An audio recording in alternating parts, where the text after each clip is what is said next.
Meus queridos irmãos, em Cristo Jesus, a paz do Senhor a todos. Aqui quem vos fala é o pastor Fernando Rodrigues. Você que está acompanhando a nossa leitura bíblica diária já sabe que estamos estudando o livro do profeta Josué. Leitura Bíblica Diária é um projeto da Igreja Evangélica Pentecostal do Brasil para Cristo, onde nós temos a nossa igreja sede ali no Gama, Distrito Federal, presidida pela pastora Loide e auxiliada então pelo pastor Gedeon Júnior. Um grande abraço aos meus amados pastores e nós temos a alegria de poder trabalhar juntos. Hoje nós estaremos estudando então o capítulo de número 2 do livro do profeta Josué. 3 personagens se destacam neste capítulo: os 2 espias de Israel e a prostituta Raabe. Então vamos para o versículo de número 1. No versículo de número 1 diz que Josué enviou 2 homens desde Sitim a espiar a terra secretamente, dizendo: andai e observai a terra e a Jericó. Eles foram e entraram na casa de uma mulher prostituta, cujo nome era Raabe, e dormiram ali. Aqui no versículo de número 1, nós ouvimos falar de uma cidade por nome Sitim. Vamos abrir aspas para esta cidade? Então, ao lermos o versículo 1, entendemos que os israelitas estavam acampados em uma cidade por nome Sitim.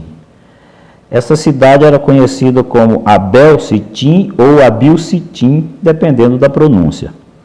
Abel Sitim tem o seu significado em hebraico de o campo das acácias. Agora se torna um pouco mais familiar, né? Campo das acácias.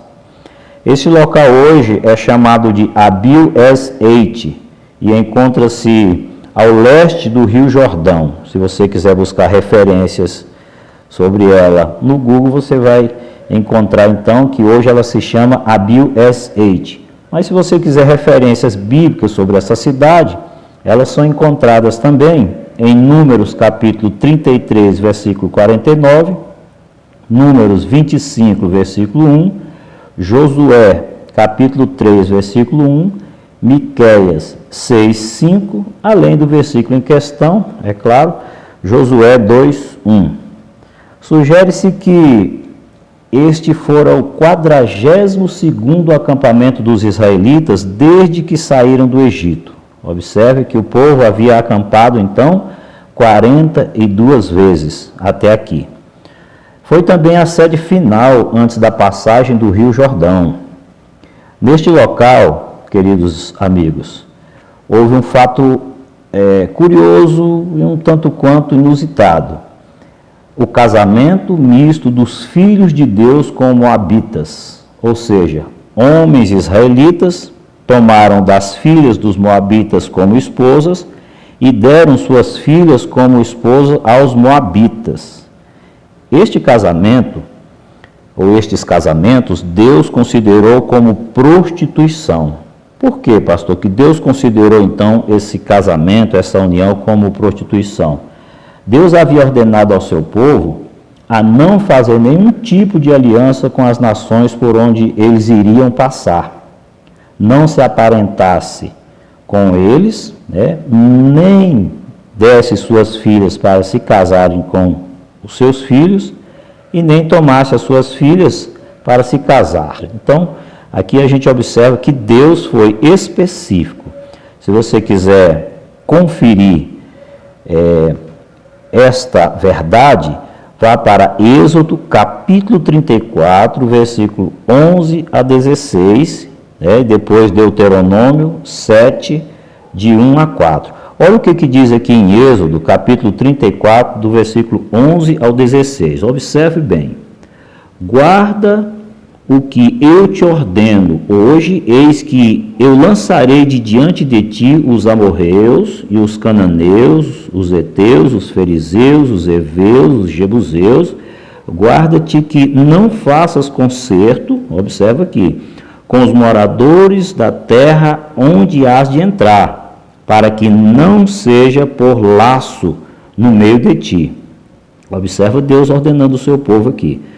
Mas os seus altares transtornareis, e as suas estátuas quebrareis, e os seus bosques cortareis, porque te não inclinarás diante de outros deuses, pois o nome do Senhor é zeloso, Deus zeloso é Ele, para que não faças concerto com os moradores da terra e não se prostituam após os seus deuses. Vê que Deus aqui disse que seria prostituição.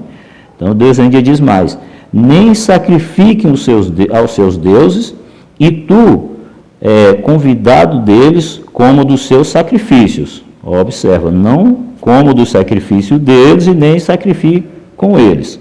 Versículo 16 ainda diz, e tomes mulheres das suas filhas para os teus filhos, e as suas filhas, prostituindo-se após os seus deuses, façam que também os teus filhos se prostituam após os seus deuses. Então Deus havia alertado aqui ao seu povo, em Deuteronômio, capítulo 34, versículo 1 a 16. Êxodo 34, 11 a 16. Deuteronômio 7, versículo 1 a 4, que diz o seguinte, diz Deus aqui, quando o Senhor, teu Deus, te tiver introduzido na terra a qual passas a possuir e tiver lançado fora de ti nações de diante de ti, os heteus, os girgazeus, os amorreus, os cananeus, os fariseus, os heveus e os jebuseus, 7 nações mais numerosas e mais poderosas do que tu, o Senhor teu Deus as tiver dado diante de ti, para as ferir totalmente, as destruirás. Ok? Aqui diz a palavra do Senhor. E aí Deus ainda alerta o povo de assim, ó, não farás com elas concerto, olha só, não farás concerto, aliança, né? Nem terás piedade delas, nem te aparentarás com elas. Não darás as tuas filhas a seus filhos, e nem tomarás as suas filhas para os seus filhos, pois elas fariam desviar teus filhos de mim. Olha como Deus sabia de tudo, né? O Deus é onisciente. Ainda diz, para que servissem, né, a outros deuses. Deus estava dizendo, ó, se vocês se casarem, o meu povo vai me abandonar e vai servir outro Deus, casar com mulheres e homens pagãos, adoradores de deuses pagãos. Aí Deus falou, aí a ira do Senhor se acenderá contra vós e depressa vos consumirá. Então, queridos, esta união com os moabitas em forma de casamento trouxe graves problemas para o povo de Deus. Aconteceu exatamente o que Deus disse que aconteceria. Muitos dos que se casaram com as pessoas adoradoras de deuses pagãos traíram o Senhor adorando os seus deuses, né, os deuses dos seus cônjuges. Se você quiser conferir, você pode ler o livro de Neemias, capítulo 13, versículo 23 a 27. Ok? Salomão é um exemplo clássico de que a união de servo de Deus com os povos ímpios, adoradores de deuses pagãos, traz consequências irreversíveis. Você pode conferir 1 Reis, capítulo 11, que fala do rei Salomão e a sua idolatria, por causa das mulheres ímpias, às quais ele casou, se uniu com aquelas mulheres e acabou adorando os deuses estranhos. Agora imagina, se nem Salomão, né, aquele que foi considerado o homem mais sábio da terra, escapou das consequências de se unir com o jugo desigual, então fique atento, servo de Deus. Fique atento, ok? O apóstolo Paulo também, em sua carta à igreja de Corinto, adverte aos que fazem tais alianças. O que Paulo disse aos irmãos ali em Corinto, aconselhando? Disse o seguinte, ó, não vos prendais ao jugo desigual com os infiéis, porque que sociedade tem a justiça com a injustiça? E que comunhão tem a luz com as trevas? E que concórdia há entre Cristo e Belial? E que consenso tem o templo de Deus com os ídolos? Porque vós sois o templo do Deus vivente. Como Deus disse, neles habitarei e entre eles andarei. E eu serei, observa aqui, eu serei o seu Deus e eles serão o meu povo. Você pode ler 2 Coríntios, capítulo 6, versículos 14, 15 e 16. Então, fechando aspas para a cidade de Sitim, e a união dos filhos de Deus com os moabitas, vamos falar dos 2 espias de Israel e a prostituta Raabe. Os versículos 2 e 3, aqui do livro de Josué, nos revela que o rei de Jericó ficou sabendo que os 2 homens de Deus estavam na casa de Raabe e enviou seus oficiais para tirá-los de lá. Olha que coisa interessante, o rei ficou sabendo ali. Aí entra a ação da prostituta Raabe para proteger os espias de Israel. Os versículos 4, 5, 6, 7 e 8 diz que ela tomou aqueles homens e escondeu e disse para os oficiais que eles já haviam ido, fazendo eles saírem depressa a buscá-los, sendo que, na verdade, ela havia escondido os homens, os servos de Deus, os espias, entre as canas de linho que estavam sobre o telhado. Olha aqui que plano, especial aqui de Raabe. E antes que eles dormissem, então, ela foi até o telhado para falar com eles. É interessante, ela disse aos homens o seguinte: olha, eu bem sei que o Senhor vos deu esta terra e que o pavor de vós caiu sobre nós, e que todos os moradores da terra estão desmaiados diante de vós. Olha aqui, Raabe conhecendo o poder de Deus. Lê os versículos 9, 10 e 11, é interessante, porque aqui a gente observa como Raabe tinha consciência do poder de Deus, da misericórdia de Deus. Olha o que ela diz aqui, ó. Porque temos ouvido que o Senhor secou as águas do Mar Vermelho diante de vós, quando saís do Egito. O que fizeste os 2 reis aos amorreus, Seom e a Og, que estavam da além do Jordão, os quais destruístes. Ouvindo isto, desmaiou o nosso coração, e em ninguém há mais ânimo algum, por causa da vossa presença, porque o Senhor vosso Deus é Deus acima nos céus e embaixo na terra.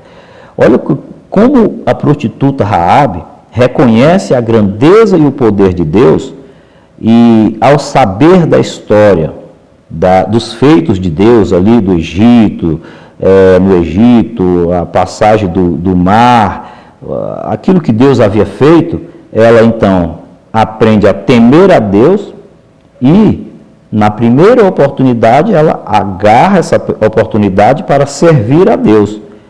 Eu creio que se os reis também fizessem isso, aliança com Deus e adorassem, todos eles então seriam poupados, porque Deus é Deus que se arrepende do mal, ok? Então, nos versículos 12 e 13, ela busca a sua recompensa. Ela serviu a Deus, adorou, reconheceu a Deus, escondendo os seus servos, livrando-os de uma possível prisão, até mesmo da morte, a gente sabe que Deus é o Deus de recompensa. Se olharmos, por exemplo, Hebreus capítulo 6, versículo 10, que diz o seguinte: porque Deus não é injusto para se esquecer da vossa obra e do trabalho e da caridade que para com o seu nome mostrastes, enquanto servistes aos santos e ainda servi. Então Deus é um Deus de recompensa, e Raabe aproveitou então esta qualidade especial. Então Raabe havia servido a Deus ao livrar os seus servos ali da prisão e da morte. Observa no versículo 14, é confirmado o juramento que Raabe havia pedido. Ela pediu que os servos de Deus fizessem ali um juramento e que não matasse ela e nem os seus familiares.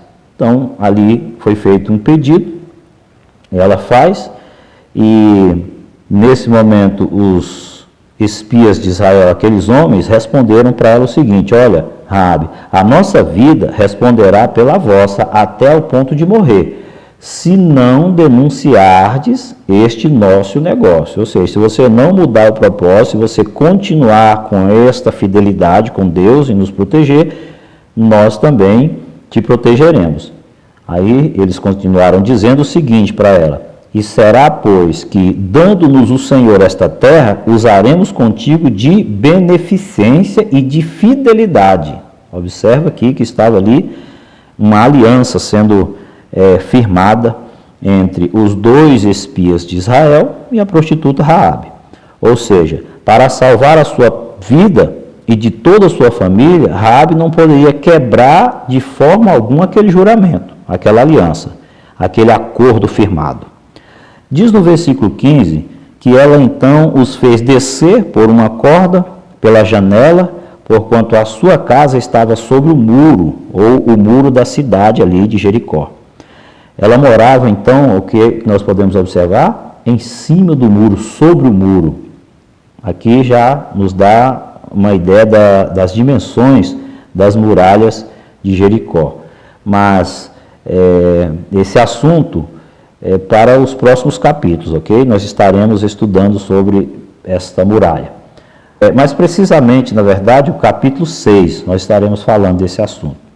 Aqui então, voltando para o capítulo 2, o versículo 16, Raabe mostra que está mesmo empenhada no plano para salvar os espias de Israel. Narra o versículo que ela disse a eles: Ide-vos ao monte, para que, porventura, vos não encontre os perseguidores, e escondei-vos lá 3 dias, até que voltem os perseguidores, e depois ide-vos pelo vosso caminho. Veja aqui que ela dá o plano completo para os espias de Israel, até o plano de fuga. Ela passou para os servos de Deus com riqueza de detalhes. Olha o versículo de número 17. O versículo 17 diz exatamente assim: E disseram-lhes aqueles homens: Desobrigados seremos deste teu juramento que nos fizestes jurar, se vindo-nos à terra não atares este cordão de fio de escarlata na janela por onde fizestes descer, e não recolheres em casa contigo o teu pai, a tua mãe, os teus irmãos e toda a sua família. Aqui é importante: aqueles homens entregaram para ela um cordão de fio de escarlata, e eles falaram com ela o seguinte: olha, se você colocar esse cordão aqui, ele vai servir como um sinal. Esse cordão de fio de escarlata livrará você e sua família de ser destruído pelo exército de Israel. Ok? Só que ele diz: será que qualquer que sair fora da porta da tua casa, o seu sangue será sobre a sua cabeça. Não deixa ninguém sair fora no dia da guerra, no dia da batalha. Fica todo mundo quietinho dentro de casa. Aí diz: olha, nós seremos sem culpa, mas qualquer que estiver contigo em sua casa, o seu sangue será sobre a nossa cabeça se em ele puser a mão. Vejam que fato interessante, meus amados. Aquele cordão de fio de escarlata pendurado na janela da casa da prostituta Raabe, tinha para ela e sua família a mesma representação do sangue do cordeiro espargido nos umbrais das portas dos filhos de Israel na instituição da Páscoa. Lembra quando o povo saiu do Egito? Você que acompanha aí a nossa leitura bíblica diária desde o início, né? Então, aquilo ali era muito importante. A instituição da Páscoa, na véspera da saída do Egito, o povo fez o que Deus havia dito, né? Todos ficaram dentro de casa e mancharam ali aos umbrais das portas com o sangue do cordeiro, para que o anjo da morte, quando viesse, não entrasse naquela casa e não ceifasse ninguém daquela casa, onde o anjo da morte passaria e não entraria de forma alguma, porque as casas estariam marcadas com sangue. Assim, não mataria nenhum primogênito do povo de Deus. Você pode observar isso em Levítico, na verdade, Êxodo, capítulo 12. Pode ler o capítulo 12 do livro de Êxodo. E olha o que é mais interessante a respeito do sangue do cordeiro nos umbrais das portas e o cordão de fio de escarlata na janela da prostituta Raabe. Este fato é interessante, sabe por quê?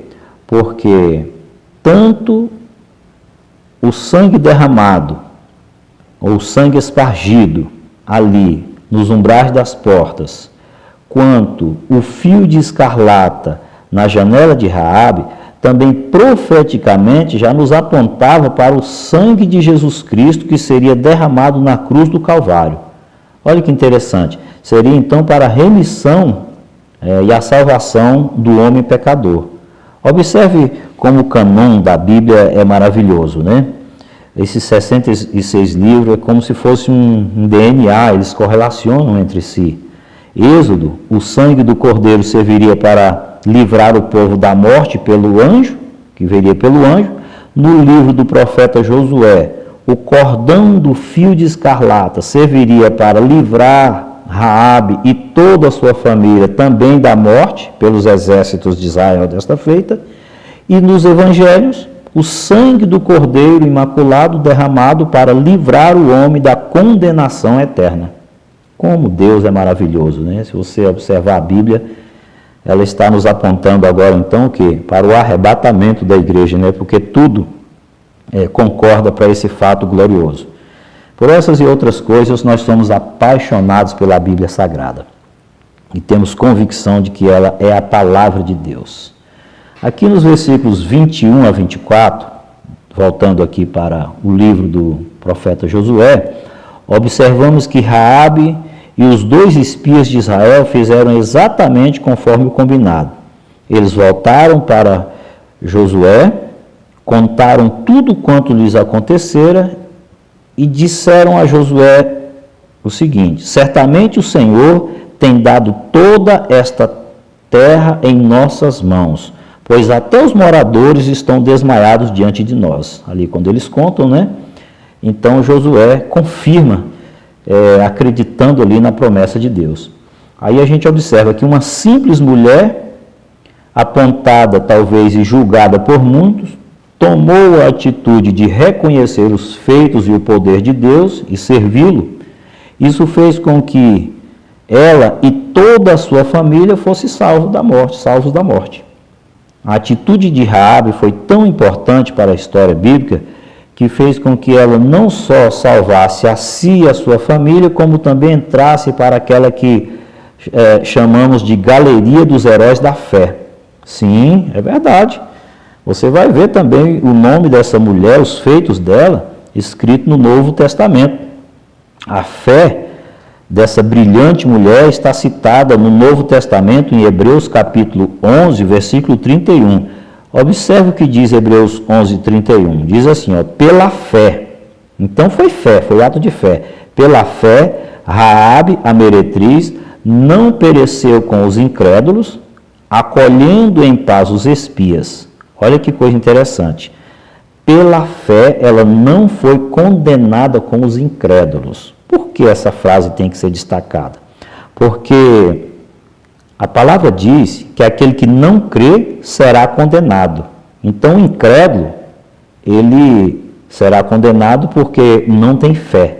E a Bíblia diz aqui, então, o quê? Que uma prostituta, pela fé, ela teve fé.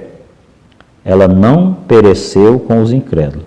Fica aqui uma grande lição para as nossas vidas e vamos aprendendo ainda muito mais. Se o Senhor nos permitir, estaremos aqui de volta com o capítulo de número 3 do livro do profeta Josué.